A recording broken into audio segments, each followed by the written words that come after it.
Everyone, welcome to Director's Cut with me, Chong, on Astro 122 or AstroGo TVS. We inspire your world. Today, we are very honored to have Yue Haji Saari with us. And for your information, he is a very well-known filmmaker from Malaysia in the contemporary scene. And Director's Cut is a talk show program in TVS that features filmmakers, animators, dancers, and many more. And with me today, I'm going to focus on these filmmakers that I have already mentioned. But just before we show him on screen, we would like to talk about his biography. For example, he has been working on many films, and his film, for example, Kaki Bakar 1995, had already been shown on Cannes Film Festival, and other films such as Perempuan Isteri dan ... Kaki Bakar, Jogo, Boy Raju, dan Hanyut. And all these films had already been screened many places like Cannes, Berlin, New York, Rotterdam, Jogja, Tokyo, and Busan. And he himself, besides being the so-called film director, he also directs for theatres and curate for arts exhibitions. Without further ado, let's welcome Mr. Yue. Selamat petang. Salam Cik Yue. Selamat petang. Hai. Okay. Seperti yang kita ketahui, Cik Yue banyak terlibat dengan pelbagai jenis projek seni maupun projek filem. Dan dari situ kita boleh melihat pemikiran ataupun filosofi dan ideologi Cik Yue dalam filem-filem tersebut. Contohnya pada saya adalah pencarian dan pembentukan identiti Melayu dan di satu kepulauan Melayu, Nusantara, Jawa, Sulu dalam konteks seperti Kaki Bakar dan Hanyut. Mungkin Cik Yue boleh bincangkan dengan kita bagaimana kesan-kesan kedatangan pihak penjajah maupun keperantauan dan kepesatan kapitalisme, kerakusan manusia maupun dendam membentuk identiti orang Melayu dalam filem-filem Cik Yue. Okay.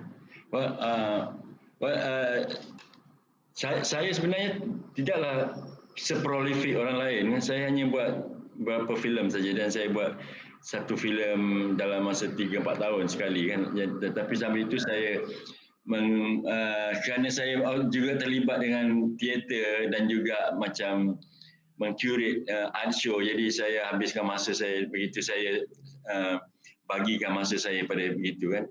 Dan pada dasarnya filem yang saya buat macam yang saya buat the body of work hanya terletak pada beberapa tema yang saya hingga sekarang saya masih mengkaji atau menstudikan kan. Jadi dia tidak lari daripada tema-tema ataupun isu-isu yang saya ingin tahu untuk terus untuk menjawab tentang saya sama ada karya saya cuba mencari identiti saya tidak nampak begitu sebenarnya, sebab saya sebagai identiti saya tidak ada persoalan dengan identiti seseorang itu atau identiti saya, dan saya ini adalah dilahirkan atau dibesarkan dalam suatu alam kampung Melayu kan. Jadi apa yang saya mungkin cuba buat tu John adalah saya cuba redefine Malay tu. Saya cuba memberi definisi Melayu itu apa. Melayu itu bukan sahaja sawo matang, bukan Melayu itu bukan sahaja suka joget. Melayu itu mungkin suka lagu-lagu klasikal lebih daripada Melayu yang lazimnya. Jadi pasal itu naskah-naskah saya terdapat di dalam segi ilmu alam daripada atas utara, iaitu di Petani, dia menyentuh bau Jawa, Indonesia Barat, Jawa dia juga. Sebenarnya hanya itu adalah pada awalnya saya tulis itu adalah tentang orang-orang Melayu di Kepulauan Sulu sebenarnya, tetapi kerana ekonomi dan bajet saya alih itu ke Semenanjung, tapi saya cuba menjangkau gugusan tu, dan Melayu itu lebih daripada itu. Melayu sekarang tu bukan lagi, dia tumbuh lagi, maksud saya dia tidak sesimpel yang mereka fikir dulu itu. Ya, dengan kata lain, Cik Yue telah merungkai apa itu Melayu dalam filem-filem Cik Yue. Ada dari satu pencarian pembentukan identiti Melayu yang ada dalam situ. Dan selanjutnya mungkin kita boleh bincang juga dengan Cik Yue dari segi uh, tergugatnya ataupun terjejasnya ego seorang lelaki. Kerana dalam banyak filem saya perasan daripada Cik Yue maupun dalam teater yang Cik Yue arahkan, adanya unsur-unsur seperti itu. Bagaikan lelaki itu egonya tercala dan mungkin teruntuh disebabkan oleh institusi patriarkal yang kurang ukur itu. Mungkin Cik Yue boleh cerita. Ya, dan jikalau dalam badan kerja saya selalu mengkaji sebaliknya sebenarnya tentang kelemahan seorang ayah, tentang kelemahan seorang lelaki lah kan, tentang kelemahan. Jadi sebab apa dalam tradisi kita macam kau pun cuma pada aku sama kita di sini. Jadi pada aku bila gunakan Melayu itu adalah kadang-kadang lebih daripada ilmu alam. Ya. Jadi kita boleh tidak akan terpengaruh ataupun sedar akan tradisi sini. Jadi jikalau kita tengok tradisi mengkaji perkara dari sastra ataupun dari cerita, kita selalu mengkaji melalui kelemahan orang. Contohnya pasal itu kalau kita tengok dalam sastra Melayu kita akan ada watak-watak seperti Pak Pandey, Lebay Malang, Luncai, kan? Kan flawed people kan, jadi yang lemah. Yang sebab kita study yang benda lemah dulu supaya untuk kita sedari kita jangan begitu.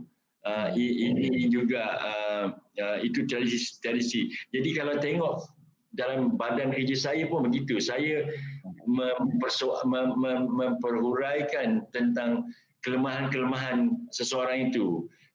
Dalam perempuan senjalan kan kelemahan watak-watak itu kan, di mana ego mereka dan dijorok kelemahan ayah yang cara hidup dia adalah dalam kata kutip berjudi kan. Kalau kita hanyut yang seorang ayah yang mencari impian emas yang ada di mana, tetapi dia tak sedar yang emas dia sebenarnya adalah anak dia tu kan. Jadi kelemahan itu kan. Jadi dan kita pada saya kita sini kan senang saja pada saya ego lelaki itu, sebab pada saya belum hebat laki, kalau sekarang ini konteks saya, belum hebat laki Melayu kalau tidak mengalah pada isteri. Jadi dia harus mengalah. Tapi masa perasaan sekarang ramai suami-suami sekarang tidak mengalah. Ego tadilah. Jadi itu yang saya tackle tu. Tackle kelemahan kita kan. Ya, menarik sekali. Pada saya itu adalah sesuatu orang kata elemen yang sangat menonjol dalam filem Yue. Begitu juga dengan dari segi kolaborasi Cik Yue dengan pelbagai pihak untuk menghasilkan dan menjayakan filem-filem Yue. Sekembali nanti kita akan berbincang dengan Yue dan seorang lagi undangan kita untuk membincangkan bagaimana Yue terlibat dalam projek-projeknya. Kembali sebentar lagi. Welcome back to Director's Cut on TVS, a TV talk show that features filmmakers, animators, dancers, and many more. With me, Chong, I will be focusing on filmmakers, their creative process, worldview, and the life, which are very much intertwined in a way. So in the house, we have Yue Haji Sari, and at the same time, we are very honored to welcome Sharon Sharafina, actually a production assistant, also casting manager for Yue in his film Hanyut. So welcome Sharon Sharafina, who is now a lecturer from UNIMAS in Drama and Theatre program. Selamat datang Sharon. Terima kasih Cik Yao. It's good to be here to meet with my beloved Encik Yue. In this particular segment, as we discussed, I would like to say thank you to Cik Yue because he gave me the platform to grow as performing artist actually. Now I begin my journey with Hanyut through Julia, and I work with Julia, and then I work with Cik Iwe, because we have to work closely with director and producer. Why am I saying that? Because I wanted to know basically how the characteristic, what type of characteristic in Cik Iwe wants specifically in his cast.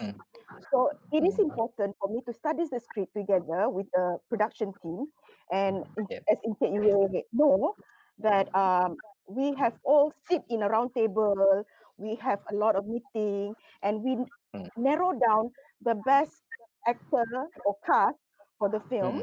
Okay. Also to inform you that we have held the first online casting in Malaysia, ya. In Cik Ewe, betul tak Cik Ewe? Kita buat first online casting di Malaysia itu dah 11 tahun lepas.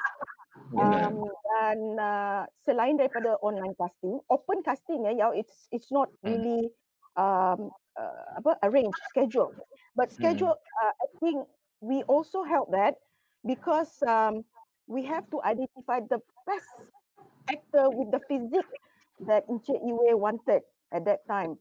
So basically, the casting process, we invite actors, we invite performing artists, we invite theatre person, theatre practitioner, just to find the most suitable feature to be in the film.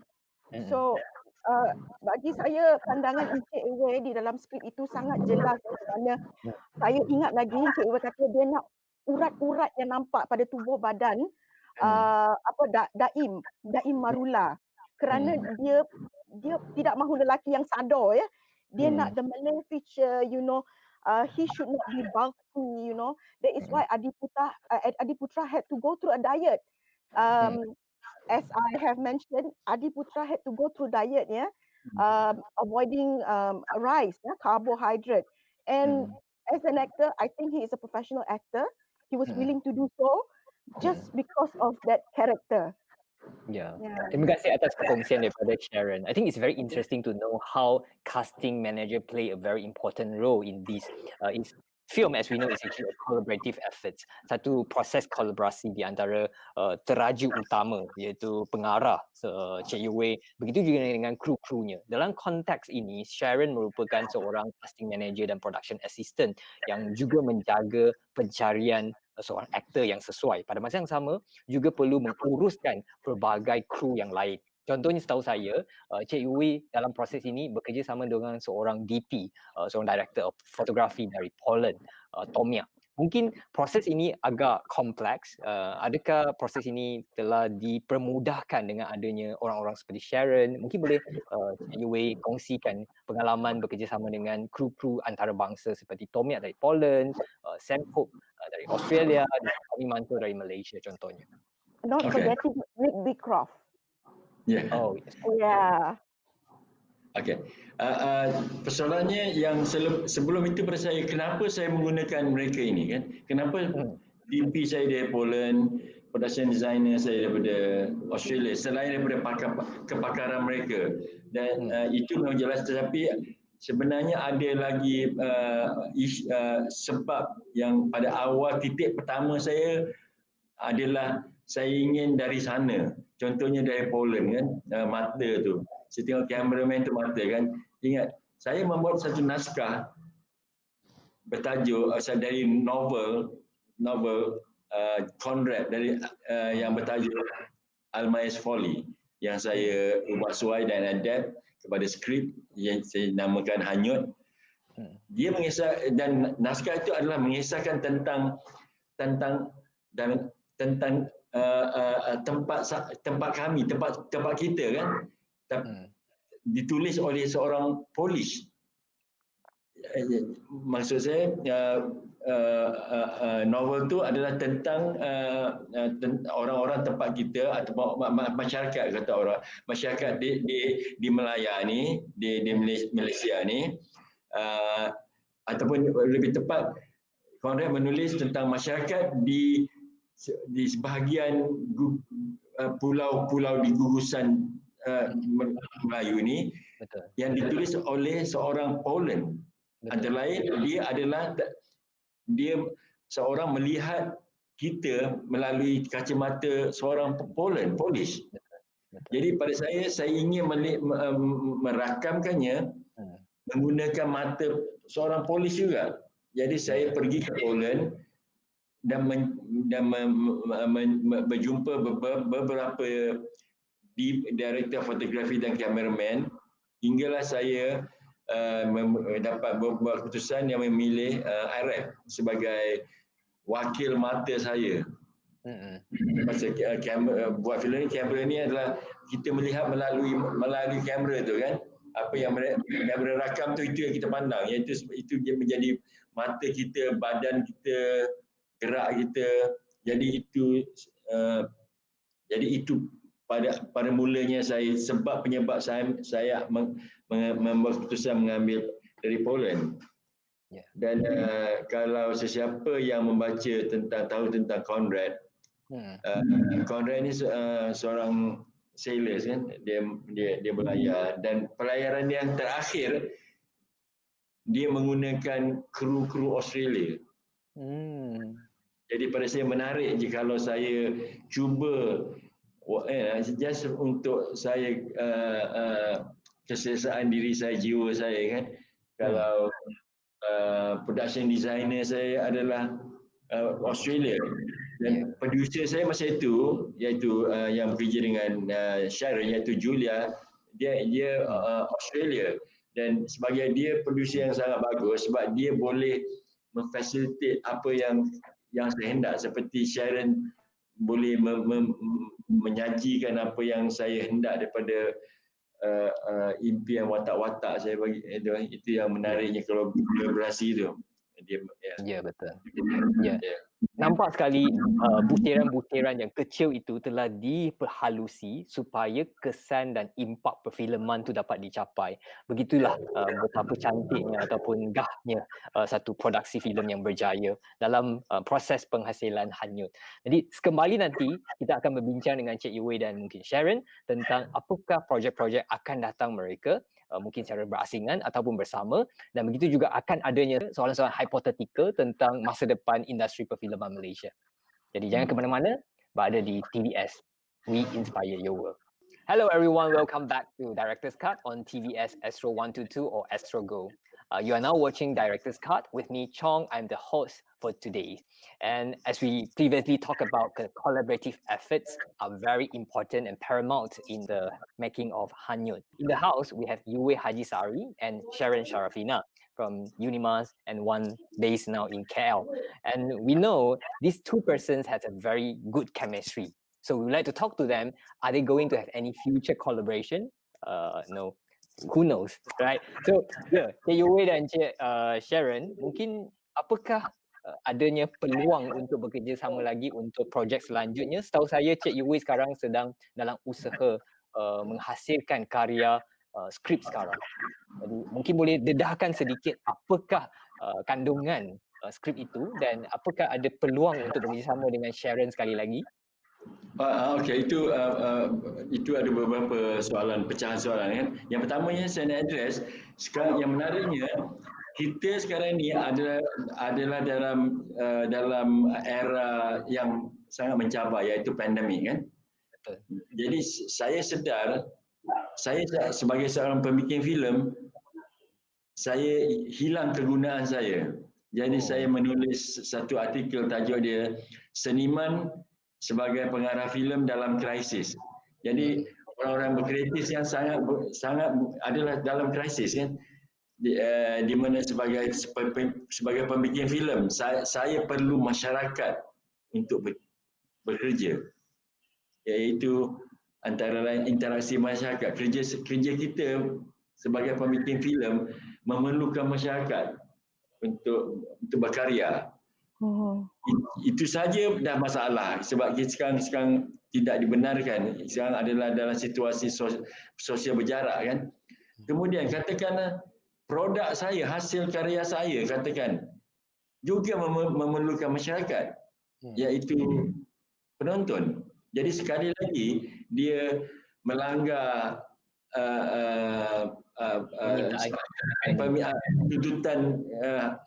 tuntutan pekerjaan saya kan.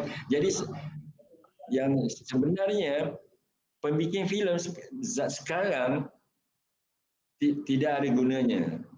It's useless, because it cannot function. Dia tak boleh fungsi. Jadi apa saya buat dalam masa baru ini, saya bertanya diri saya, kita kan harus berkreatif. Letak mana pun seorang kreatif, kalau seorang kreatif itu diletak di tepi sudut bilik pun dia akan membuat sesuatu kan. Jadi saya mulai berfikir bagaimana saya nak buat satu karya yang boleh bypass COVID-19 ni, iaitu dengan persoalan jarak semua. Jadi baru ni saya I spend the whole year menulis satu skrip. Tapi bukan filem sebab penting. Jadi di mana saya design skrip itu tidak ada sentuhan, tidak ada, tapi dia bukan kerana COVID, kerana memang karya itu begitu. Jadi siaplah saya satu karya teater. Dan sekarang saya tengah menulis satu skrip di mana impian saya by the time siap skrip ni, COVID ni sirna lah, hilang lah kan. Saya harap.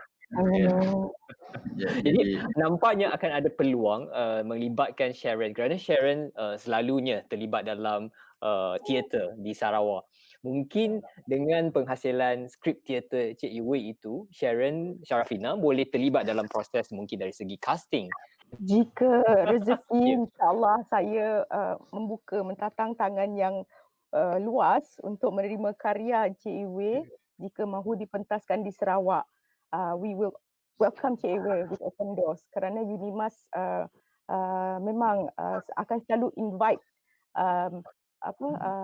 professionals, prolific directors to give talk to our students in order to enhance their knowledge, not just academically but industrially. Jika Cik Wei memberi nasihat tersebut kepada saya, insyaAllah saya akan kerjakan sebaik-baiknya. Ya, insyaAllah. Memandangkan masa kita agak singkat, kita terpaksa mengucapkan terima kasih di sini kerana sudi menyertai kami di TVS Director's Cut. Terima kasih juga kepada penonton yang ada di luar sana. Semoga kita akan berjumpa lagi di episod akan datang. Terima kasih.